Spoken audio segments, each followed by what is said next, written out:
नमो तस्स भगवतो अरहतो सम्मा संबुद्धस्स नमो तस्स भगवतो अरहतो सम्मा संबुद्धस्स नमो तस्स भगवतो अरहतो सम्मा संबुद्धस्स. आजची देशना जे बघत आहेत, जे ऐकत आहेत, सर्व भिक्षुगण आणि सर्व श्रद्धावान उपासक उपासिका या सर्वांना नमो बुद्धाय आणि शुभाशीष. आजच्या देशनेमध्ये आपण ऐकणार आहोत जे सत्पुरुष असतात, ज्यांना आपण जंटलमॅन म्हणतो किंवा सत्पुरुष चांगली माणसं म्हणतो. तर त्यांच्यामध्ये जे काही गुणवत्ता असते, जे काही सदाचार असतो, तो कशा प्रकारचा असला पाहिजे जेणेकरून ते बुद्ध धम्माचे खऱ्या अर्थानं उपासक होऊ शकतील. बुद्ध धम्म संघाला समर्पित झाल्यानंतर, बुद्ध धम्म संघाच्या विनयाचं पालन केल्यानंतर, बुद्धाच्या शिकवणुकीला समर्पित झाल्यानंतर जे खऱ्या अर्थानं धम्माचरण करतात त्यांना उपासक असं संबोधलं जातं. आणि जे खरे उपासक असतात, निष्ठावान असतात, श्रद्धावान असतात, तर त्यांच्या अंगी कोणते धम्माचे सद्गुण असले पाहिजेत हे आज आपण या धम्मदेशनेमध्ये ऐकणार आहोत. तर यामध्ये सत्पुरुष धम्म 7 प्रकारचे तथागतांनी सांगितलेले आहेत. त्यामध्ये प्रथमतः ज्याला आपण 7 qualities of a good man किंवा व्हर्च्यूज ऑफ ए जंटलमॅन असं आपण म्हणतो. आपण बोलताना जंटलमॅन तर म्हणतो, गुडमॅन तर म्हणतो, पण खरोखर ते जंटलमॅन आहेत का, गुडमॅन आहेत का? सत्पुरुष धम्म जे आहेत ते त्यांच्या आचाराविचारामध्ये, त्यांच्या दररोजच्या वागण्यामध्ये आहेत किंवा नाहीत याची आपल्याला जाणीव होणे अत्यंत आवश्यक आहे. आणि निश्चितच जे सत्पुरुष असतात तर त्यांच्यामध्ये हे 7 गुण असले पाहिजेत. 7 व्हर्च्यूज ऑफ ए जंटलमॅन त्यांच्यामध्ये असले पाहिजेत. त्यापैकी पहिला गुण जो आहे तो आहे धम्मयुता. धम्मयुता म्हणजे knowing the law, knowing the cause. जे धम्म नियम जाणतात, धम्म कायदा जाणतात आणि त्याचा परिणामही जाणतात. कॉज अँड इफेक्ट जे आहेत, जे जाणतात त्याच्याबद्दल सावध असतात, त्याच्याबद्दल दक्ष असतात. तर अशांमध्ये हे ज्ञान असलं पाहिजे. त्यांनी धम्माचा कायदा, धम्माचा नियम, निसर्गाचा नियम जो जसा आहे तो तसाच पाहिला पाहिजे, जाणला पाहिजे, समजून घेतला पाहिजे. आणि त्या नियमाचं पालन केल्यानंतर त्याच्यापासून काय परिणाम येतात हे सुद्धा कळालं पाहिजे. धम्मनियम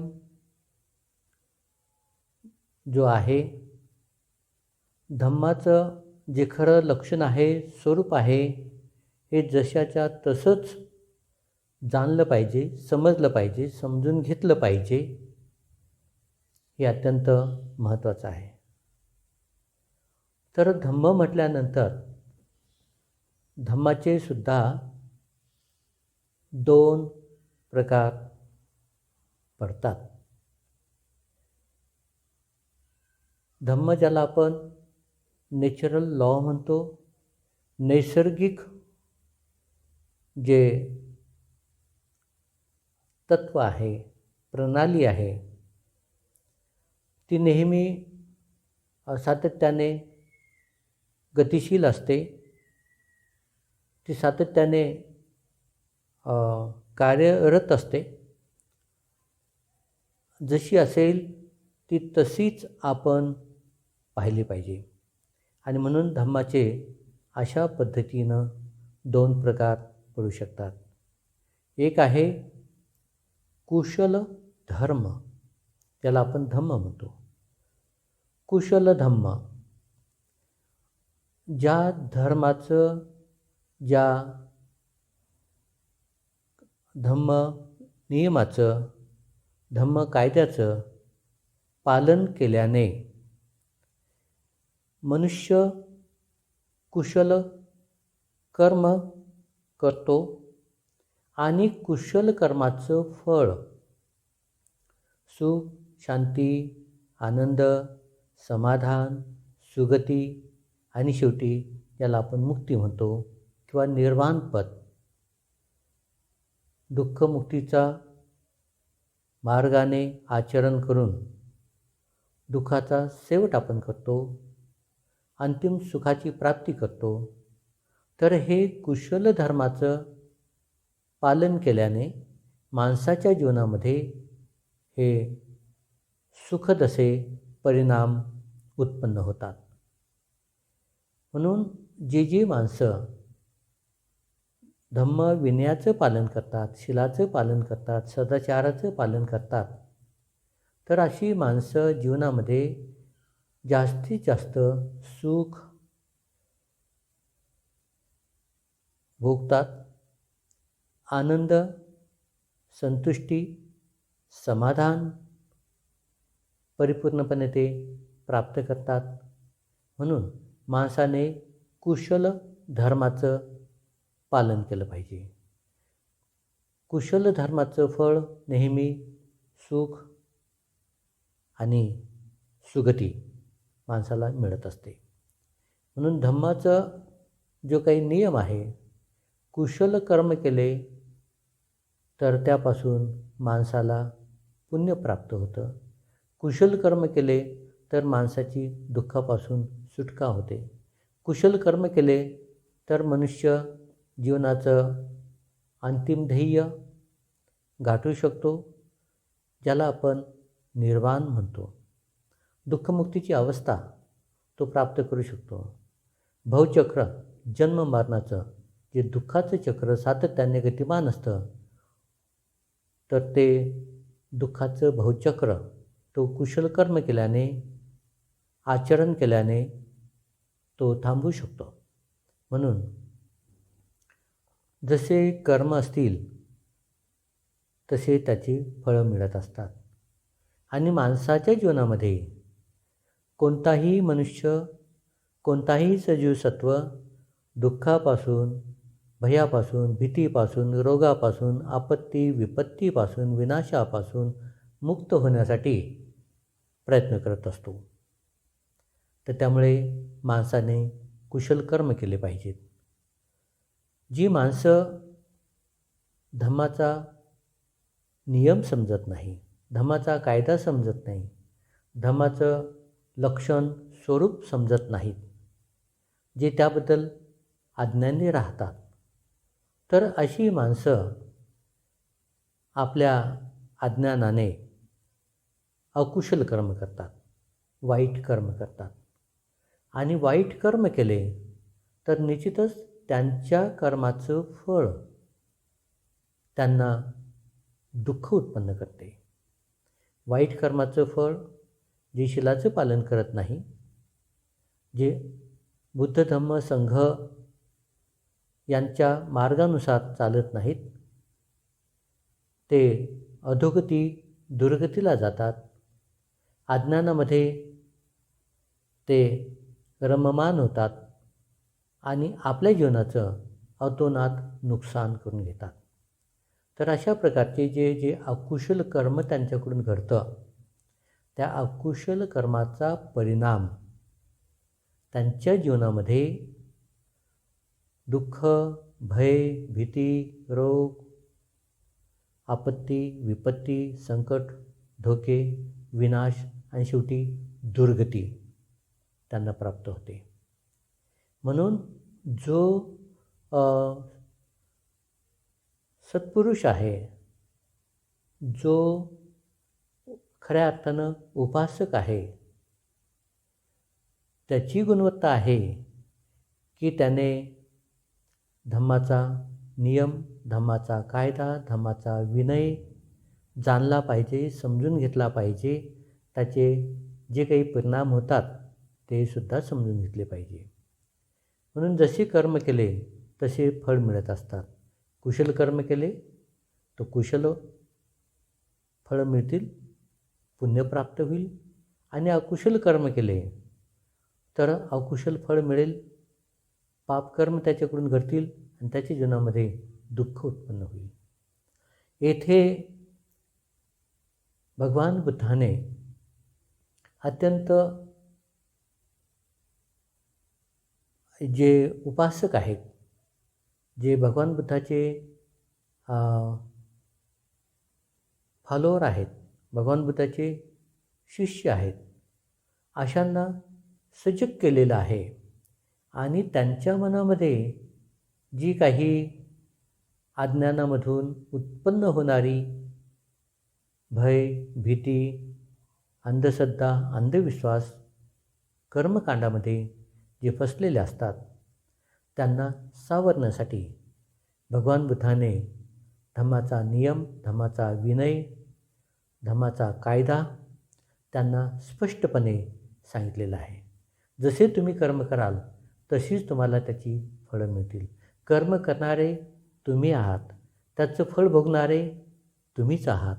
तुमच्या कर्माच्या गतीनेच तुमच्या जीवनामध्ये हे कर्माची फळं मिळत असतात. ते कोणीही देत नाही. तुमच्या व्यतिरिक्त त्याला कोणीही जबाबदार नसतो. यामध्ये भगवान बुद्धाने जे भगवान बुद्धाचे शिष्य आहेत किंवा जे बुद्धिवादी खरे माणसं आहेत, त्यांना आव्हान केलेलं आहे. तुम्हीच तुमच्या कर्माचे करविते आहात. तुम्ही स्वतः ते कर्म करता आणि त्या कर्माचं फळ तुम्हीच भोगता. येथे अंधश्रद्धा, अंधविश्वास, कर्मकांड उत्पन्न होत नाही. येथे आत्मा, परमात्मा, ईश्वर, परमेश्वर याचं प्राबल्य, याची शक्ती किंवा याचं प्रभुत्व येथे उत्पन्न होण्यासाठी मुळीही वाव नाही. ही बाब सर्वप्रथम भगवान बुद्धाने या विश्वाला सांगितलेली आहे. या अर्थाने बुद्ध धर्मामध्ये आत्मा, परमात्मा, ईश्वर, परमेश्वर अशा अंधश्रद्धेला कोणत्याही प्रकारे वाव नाही. येथे तुम्ही तुमचं मन, तुमची चेतना, तुमचे कर्म आणि तुमच्या कर्मापासून मिळणारी त्या कर्माची फळं, यामध्ये सर्वस्वी तुम्ही आणि फक्त तुम्हीच जबाबदार आहात. या अर्थाने हा गुण उपासकामध्ये, भगवान बुद्धाचे जे शिष्यगण आहेत त्यांच्यामध्ये असणे आणि त्याबद्दल त्यांनी सावध होणे अत्यंत आवश्यक आहे. त्याला म्हणतात धम्मयुता, knowing the law, knowing the cause. आपल्याला कधीकधी हा परिणाम कशामुळं निर्माण झाला, हे फळ कशामुळं मिळालं, हे कारण कशामुळं घडलं, हे न समजल्यामुळे माणसं अंधश्रद्धेतून भीतीमुळं कोणत्याही गोष्टीला बळी पडतात आणि तेथे नको त्या गोष्टी करत बसतात. हे सुद्धा त्यांचं अज्ञान, ही सुद्धा त्यांची मिथ्यादृष्टी त्यांच्या जीवनामध्ये दुःखच उत्पन्न करते. म्हणून भगवान बुद्धाच्या धम्म, नियम, कायदा याचं आपण योग्य प्रकारे अभ्यास करून, आचरण करून आपण हे जाणलं पाहिजे की आपल्या कर्मासाठी आपण सर्वस्वी जबाबदार आहोत. आपल्या जीवनामध्ये जे काही सुखदुःख मिळतं त्यालासुद्धा आपण स्वतः कारण आहोत. अशा प्रकारे धम्मयुता हा पहिला सद्गुण किंवा पहिला एक सदाचार किंवा पहिला एक व्हर्च्यू आपल्यामध्ये असणे अत्यंत आवश्यक आहे. दुसरं आहे अर्थयुता. अर्थयुता म्हणजे knowing the meaning, knowing the purpose, knowing the consequence. अर्थयुता म्हणजे काय अर्थ होतो, त्याचं अर्थ काय आहे, त्याचं उद्देश काय आहे, त्याच्यापासून जे काही सातत्याने क्रिया घडून त्याच्या जे काही प्रतिक्रिया उत्पन्न होतात त्याचा अर्थ काय आहे, हे जाणणे, समजणे हा गुण उपासकामध्ये, बुद्धाच्या शिष्यांमध्ये, चाहे ते प्रवजित असोत किंवा गृहस्थी असोत, त्यांच्यामध्ये असणे अत्यंत आवश्यक आहे. नोईंग द मिनिंग म्हणजे अर्थ समजला पाहिजे. लोक अर्थाचा अनर्थ करतात. लोक साराला असार समजतात आणि असाराला सार समजतात. त्यांच्या या मिथ्यादृष्टीमधून त्यांचे वाईट कर्म घडतात. त्यांच्या जीवनामध्ये दुःख उत्पन्न होते, त्यांच्या जीवनामध्ये संकट उत्पन्न होतात आणि अशा प्रकारे ही माणसं दुःखापासून मुक्त होत नाहीत. म्हणून त्यांच्या जीवनामध्ये त्यांनी या गोष्टीकडे लक्ष दिलं पाहिजे. जे सार आहे त्या साराला सार म्हणूनच ग्रहण केलं पाहिजे, सार म्हणूनच त्याचा स्वीकार केला पाहिजे, सार म्हणूनच त्याला समजलं पाहिजे. आणि जे असार आहे ते असार म्हणूनच समजलं पाहिजे, ते ग्रहण केलं पाहिजे आणि त्याचा स्वीकारही केला पाहिजे. म्हणजे माणसाला आपल्या बुद्धिमत्तेचा वापर करून सत्य शोधण्यासाठी, सत्य समजण्यासाठी मदत होते. स्वतः या, पहा, परीक्षा घ्या, अनुभव घ्या आणि त्या अनुभवातून जे तुम्हाला सत्य सापडलं, जे सत्य तर्कसंगत आहे, बुद्धिसंगत आहे, विचारसंगत आहे आणि सत्यसंगत आहे, त्याचा स्वीकार करण्यासाठी एक परिपूर्ण तुमची बुद्धिमत्ता होण्यासाठी याचा अत्यंत आवश्यक उपयोग आहे. म्हणून हा दुसरा गुण या भगवान बुद्धाच्या उपासकांमध्ये, भगवान बुद्धाच्या शिष्यांमध्ये असणे अत्यंत आवश्यक आहे. तो गुण म्हणजे अर्थयुता, knowing the meaning, knowing the purpose, knowing the consequence. आता काही शब्द इंग्रजीमध्ये आहेत, ते शब्द परफेक्ट आहेत, म्हणजे परिपूर्ण आहेत. ते जास्तीत जास्त शब्दाच्या अर्थाजवळ जातात आणि पालीचा एकच शब्द त्याला आहे, तो म्हणजे अर्थयुता. आता मराठीमध्ये कधीकधी खूप काही हे इंग्लिशचे शब्द जे आहेत तर वेगळे वेगळे व्हेरिएशन देतात, वेगळी थोडंसं त्या शब्दाला वेगळा अर्थ प्राप्त होतो. पण पालीचे जे शब्द आहेत त्या पालीच्या शब्दाला कसल्याही प्रकारचं चॅलेंज नाही, कारण ते भगवंताचे शब्द आहेत आणि भगवंताच्या बुद्धिमत्तेमधून, भगवंताच्या सम्यक ज्ञानामधून, भगवंताच्या धम्मामधून त्याचा उपदेश झालेला आहे. तर आपण अशा प्रकारे जे पालीचंही अभ्यास करावा, तथागतांचे जे धम्मवाणी आहे त्यालासुद्धा परिपूर्ण समजून घेण्याचा प्रयत्न करावा. तर हा दुसरा गुण उपासकांमध्ये, प्रयोजितांमध्ये, भगवान बुद्धाच्या शिष्यांमध्ये असणे अत्यंत आवश्यक आहे, तो म्हणजे अथंयुता.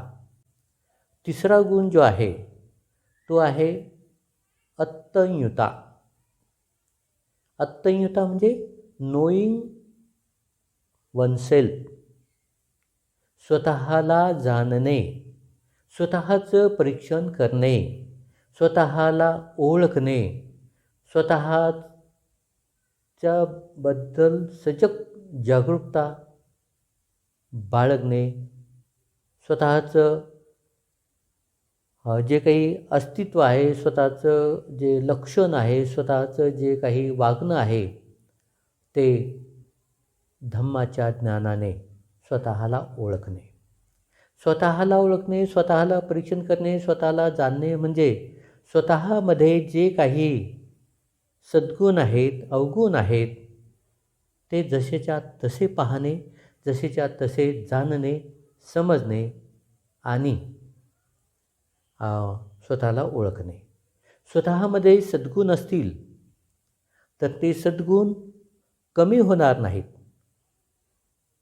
जे सद्गुण अद्याप उत्पन्न झालेले नाहीत त्याला निर्माण करणे, स्वतःमध्ये स्वतःचे सद्गुण टिकवून ठेवणे, त्याच्यामध्ये वाढ करणे आणि जे अवगुण असतील ते अवगुण पाहून त्याला नष्ट करणे.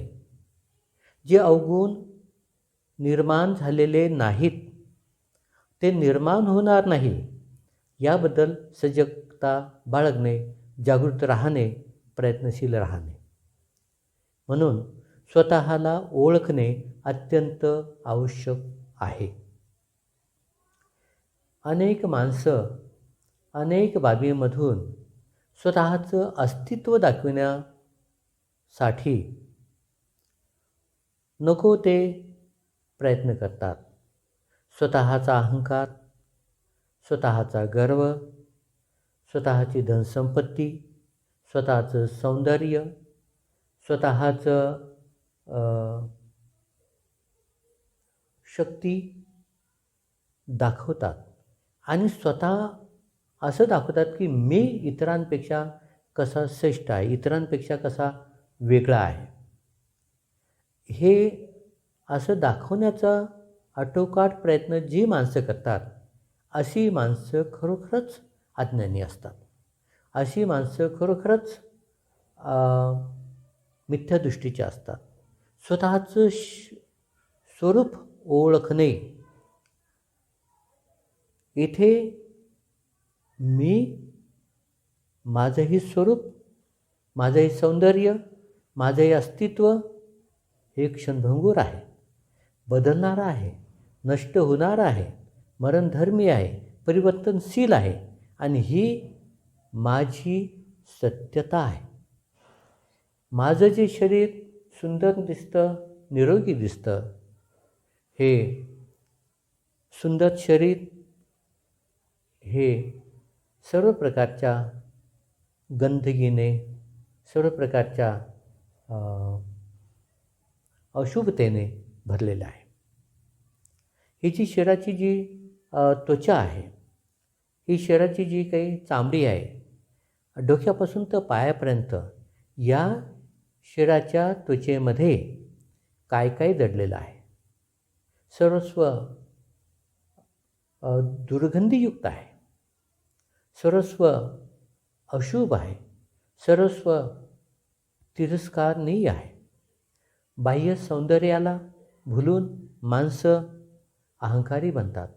बाह्य सौंदर्याला भुलून माणसं तृष्णामध्ये गुरफटून जातात, तृष्णा उत्पन्न करतात आणि त्यामध्ये वाहून जातात आणि त्या तृष्णेच्या पोटी कोणते कोणते अकुशल कर्म करतील याचीही त्यांना जाणीव नसते.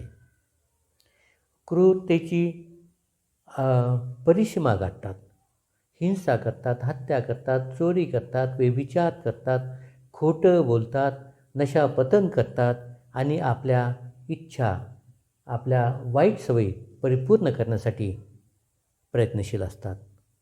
जी माणसं स्वतःला जाणतात अशी माणसं शिलाचं उल्लंघन करत नाहीत, अशी माणसं वाईट व्यसनं जोपासत नाहीत, अशी माणसं काया वाचा मनाने कोणतेही अकुशल कर्म करत नाहीत.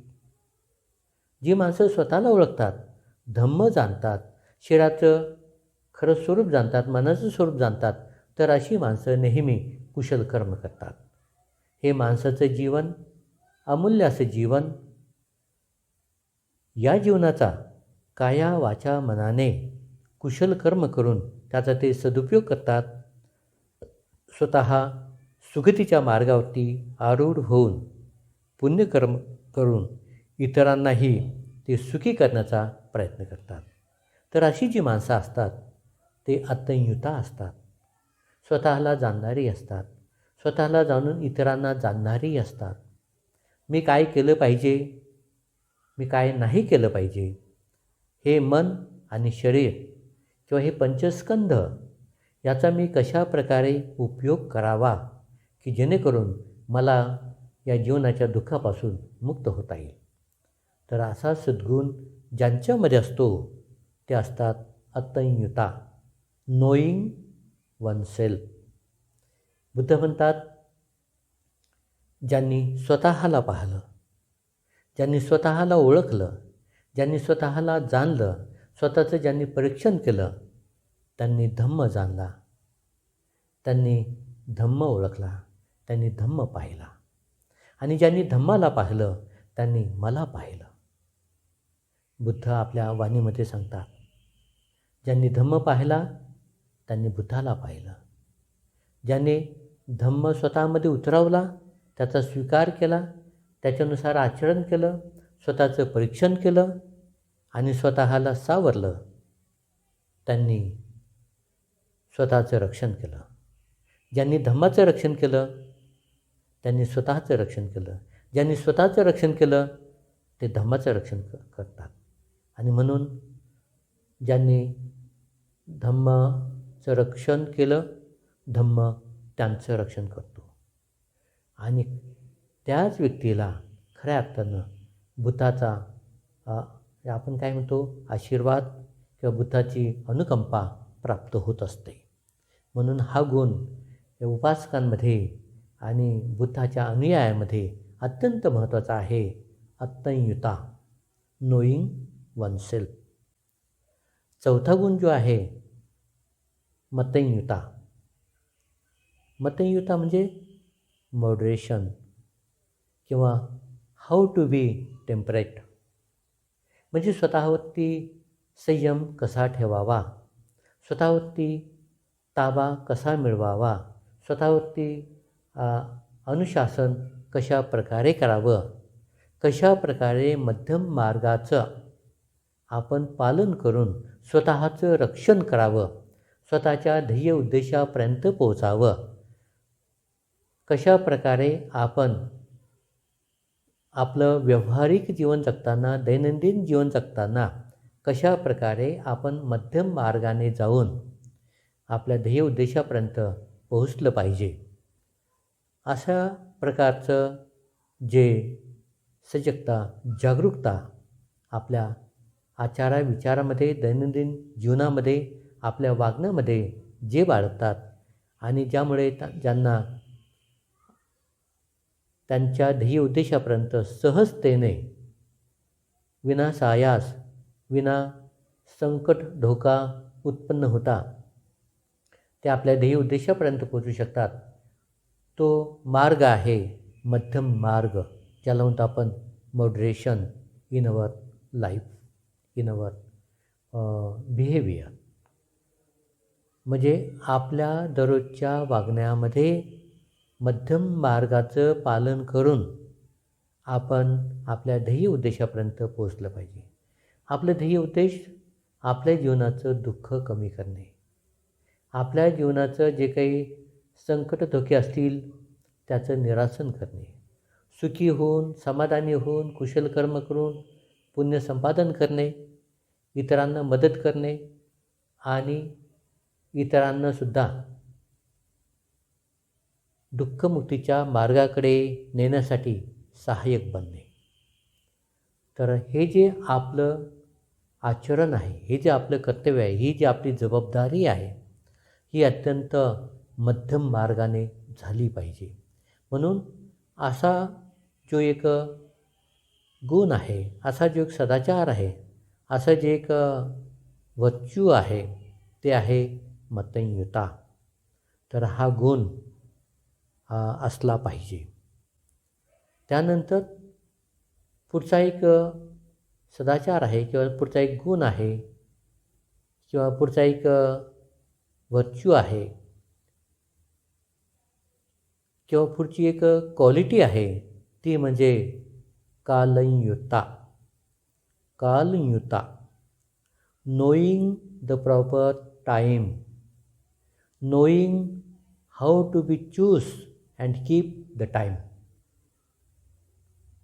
आता कधी शब्द मराठीचे प्रॉपर शब्द सापडत नाहीत, पण तुम्हाला इंग्रजीही समजते आणि बऱ्यापैकी तुम्हाला हे छोटे छोटे म्हणजे सिंपल इंग्लिश आहे. त्यामुळं कधी माझीही अडचण होते की मराठीमध्ये प्रॉपर शब्द कोणता निवडावा असं होऊन जातं. तर मी जास्तीत जास्त पाली शब्दावरतीच भर देऊन ते पाली शब्दाचे अर्थ आणि त्याचं जे काही त्याच्यामध्ये सार आहे तो समजून सांगण्याचा प्रयत्न करत आहे. कालयुता म्हणजे नोईंग द प्रॉपर टाईम, कोणत्या वेळेला कोणतं काम केलं पाहिजे, अत्यंत महत्त्वाचं आहे. कोणत्या वेळेला कोणतं काम केल्याने त्याचा जास्तीत जास्त फायदा होतो, जास्तीत जास्त त्याचं फळ मिळतं आणि जास्तीत जास्त आपण जीवनामध्ये पुण्यकर्म कुशल कर्म करू शकतो. त्याच्यासाठी आपल्याला योग्य वेळ समजली पाहिजे. योग्य वेळ आपल्याला त्याचं महत्त्व, त्याचा उद्देश, त्याचा फायदा त्यावेळेचा आपल्याला समजला पाहिजे. आता विद्यार्थी आहेत, एक उदाहरणासाठी विद्यार्थी आहेत किंवा काही माणसं त्यांच्यासमोर त्यांचं ध्येय आहे, त्यांना त्यांचं ध्येय प्राप्त करायचे असेल, विद्यार्थ्यांना चांगले गुण मिळवायचे असतील, परीक्षेमध्ये चांगली गुणवत्ता मिळवून चांगलं पद जीवनामध्ये त्यांना प्राप्त करायचं असेल, तर निश्चितच त्यांनी वेळेचं महत्त्व ध्यानात घेतलं पाहिजे. प्रॉपर टाईम कोणता आहे, योग्य वेळ कोणती आहे. विद्यार्थ्यांच्या जीवनामध्ये विद्यार्थी दशेमध्ये त्यांनी जास्तीत जास्त अभ्यास केला पाहिजे. त्यांचं एकच ध्येय असलं पाहिजे, जास्तीत जास्त अभ्यास करणे, गुणवत्ता प्राप्त करणे आणि पुढे जाणे, हे विद्यार्थ्यांचं ध्येय असतं. काही विद्यार्थी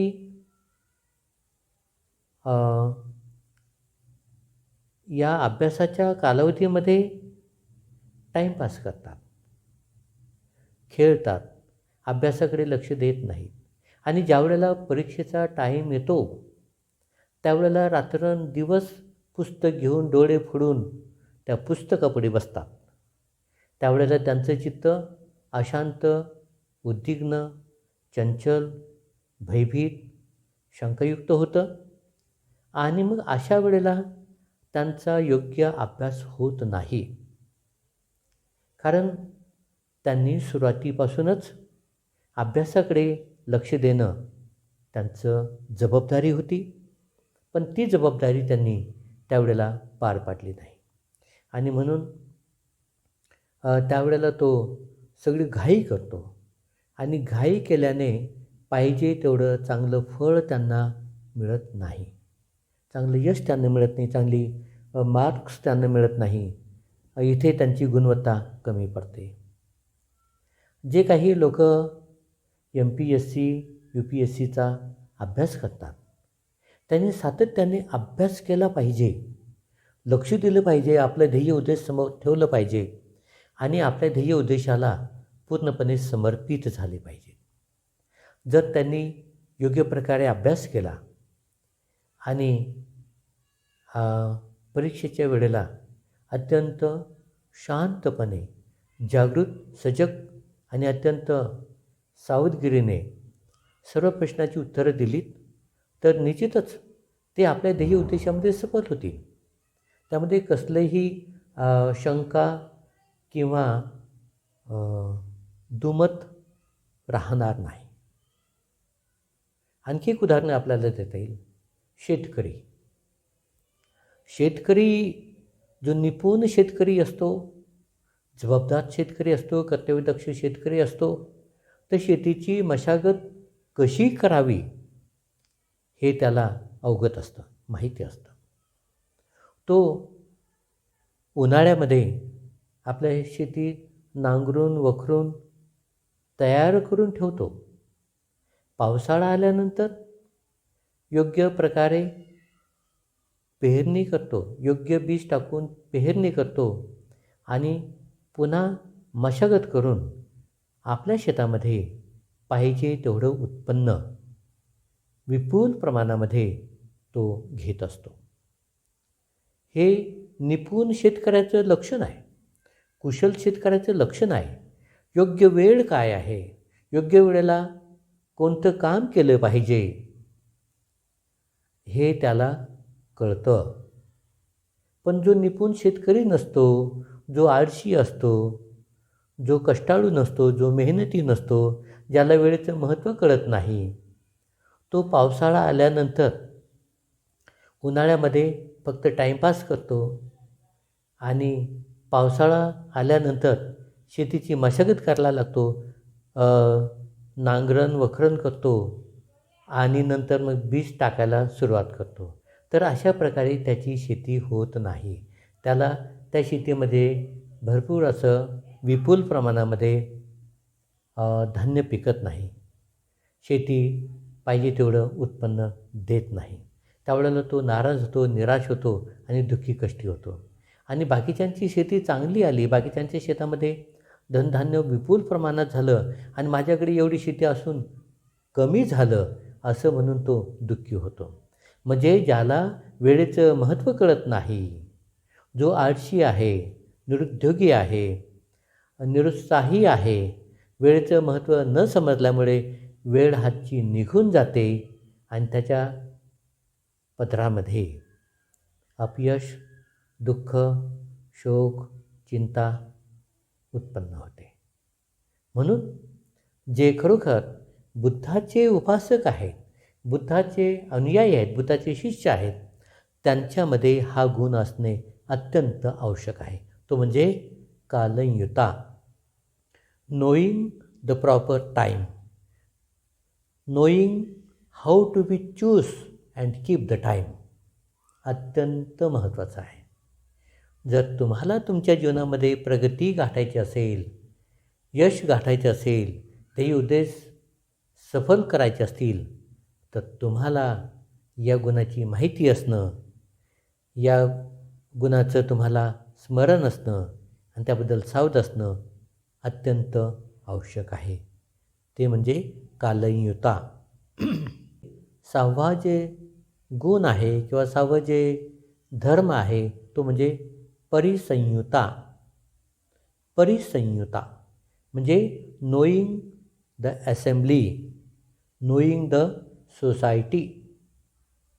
तुम्ही समाजामध्ये वावरताना समाजामध्ये तुम्ही त्यांचं एक अंग बनून तिथे तुम्ही तुमचं वास्तव्य करत असता, तुमचा निवास करत असता, त्यांच्या संपर्कामध्ये राहून तुम्ही स्वतः त्या ठिकाणी तुमचे कर्म करत असता. म्हणून तुम्हाला ही जी सोसायटी आहे किंवा हा जो समाज आहे त्याचं तुम्हाला अभ्यास असणे आवश्यक आहे. समाज कसा आहे, आपण कोणत्या समाजामध्ये राहतो, कसे राहतो, आपल्या अवतीभोवती जे लोक आहेत ते कसे आहेत, ते तुम्हाला समजलं पाहिजे. त्या समाजाची ओळख तुम्हाला असली पाहिजे. जो समाज आहे, जी सोसायटी आहे, जी असेंब्ली आहे, त्याच्याबद्दल तुम्ही सावध असलं पाहिजे. अत्यंत आवश्यक गुण आहे, कारण मनुष्य हा समाजप्रिय आहे. पण कोणत्या समाजामध्ये राहून त्याचं कल्याण होतं, कोणता समाज चांगला आहे, कोणता समाज मैत्री, करुणा, बंधुभाव, प्रेम, सहानुभूती, बंधुत्व, समता प्रस्थापित करतो, अशा समाजामध्ये, अशा सोसायटीमध्ये, अशा असेंब्लीमध्ये तुम्ही राहिलेलं हे तुमच्या हितकाराचं असतं आणि समाजाच्याही हितकाराचं असतं. म्हणून तुम्हाला याचंसुद्धा भान असलं पाहिजे, याचंसुद्धा तुम्हाला ध्यान असलं पाहिजे की आपण कोणत्या सोसायटीमध्ये राहतो, कसे राहतो, ती सोसायटी कशी आहे, ती आपल्याला पोषक आहे का, आपल्या विचारासाठी, आपल्या शीलधर्मासाठी, आपल्या कार्यासाठी, आपल्या उद्देशासाठी याचं भान आपल्याला असलं पाहिजे. अन्यथा आजूबाजूची लोकं भांडखोर आहेत, शिलाचं उल्लंघन करणारी आहेत, दुराचारी आहेत. तर अशा सोसायटीमध्ये, अशा लोकांमध्ये, अशा असेंब्लीमध्ये तुम्ही राहून स्वतःचा नाश करून घेऊ नये. तुम्हाला जर तेवढी बुद्धिमत्ता असेल, तेवढी तुमची क्षमता असेल, तुमच्यामध्ये तेवढी प्रज्ञा असेल, जर तुम्ही या लोकांना मार्गदर्शन करून तुम्ही जर त्यांना सत्मार्गावरती आणण्याचा प्रयत्न करत असाल आणि तुमच्याकडून ते कर्म होत असतील तर तुम्ही ते सुद्धा अवश्य केले पाहिजे. म्हणून कोणत्या सोसायटीमध्ये राहून तुम्हाला काय करणे आवश्यक आहे, तुमचं स्वतःचं रक्षण करून इतरांचं रक्षण कशा प्रकारे केल्या जाऊ शकतं, यासाठी तुम्हाला परिसंयुता या सदाचाराचं, या गुणधर्माची ओळख असणे अत्यंत आवश्यक आहे. जर आपल्याला ती ओळख नसेल तर आपले श्रम, आपली वेळ, आपले कष्ट निरर्थक जातील आणि आपलं त्यामध्ये नुकसान होईल. म्हणून आवश्यक आहे परिसंयुता हा एक गुण आपल्यामध्ये असला पाहिजे. याच्यामध्ये जो एक शेवटचा गुण आहे तो म्हणजे पुगलयुता. Knowing the individuals, knowing the different individuals, म्हणजे स्वतःचं आत्मपरीक्षण, स्वतःला जाणणे, समजणे. आणि जसं आपण स्वतःला जाणतो, समजतो, तशाच प्रकारे इतरांचं सुद्धा आपल्याला जाणून घेणे, समजणे, परीक्षण होणे अत्यंत आवश्यक आहे. जो व्यक्ती स्वतःला पाहू शकतो, जाणू शकतो, समजू शकतो, स्वतःला न्याय देऊ शकतो, तोच व्यक्ती इतरांना सुद्धा जाणू शकतो, समजू शकतो, समजून घेऊ शकतो आणि इतरांना सुद्धा योग्य तो न्याय देऊ शकतो. म्हणून समाजामध्ये राहत असताना हा गुणसुद्धा अत्यंत आवश्यक आहे, ज्याला म्हणतात पुगलयुता. Knowing the individuals, knowing the different individuals. स्वतःला जाणणे, स्वतःचं अवलोकन करणे, स्वतःचं परीक्षण करणे, स्वतःचं सत्यता जाणणे. आणि जशी आपण स्वतःला जाणतो, समजतो, तशाच प्रकारे इतरांनासुद्धा आपल्याला जाणता आलं पाहिजे, समजता आलं पाहिजे. त्यावेळेला आपण या समाजामध्ये राहून चांगल्या प्रकारे समाजाचं काम करू शकतो, समाजाची सेवा करू शकतो. समाजाला कोणत्या गोष्टीची गरज आहे, कोणत्या गोष्टीची अपेक्षा आहे, कोणत्या गोष्टीची मदत आपल्याकडून त्यांना हवी आहे, हे आपल्याला त्यावेळेला समजू शकतं. आणि आपल्यामध्ये जे काही गुणवत्ता असते, जे काही चांगले क्वालिटीज असतात, व्हर्च्यूज असतात, निश्चितच ह्या समाजालासुद्धा त्याचा उपयोग होऊ शकतो. आणि या चांगल्या गुणवत्तेमधून आपण समाजाला योग्य ती मदत करू शकतो.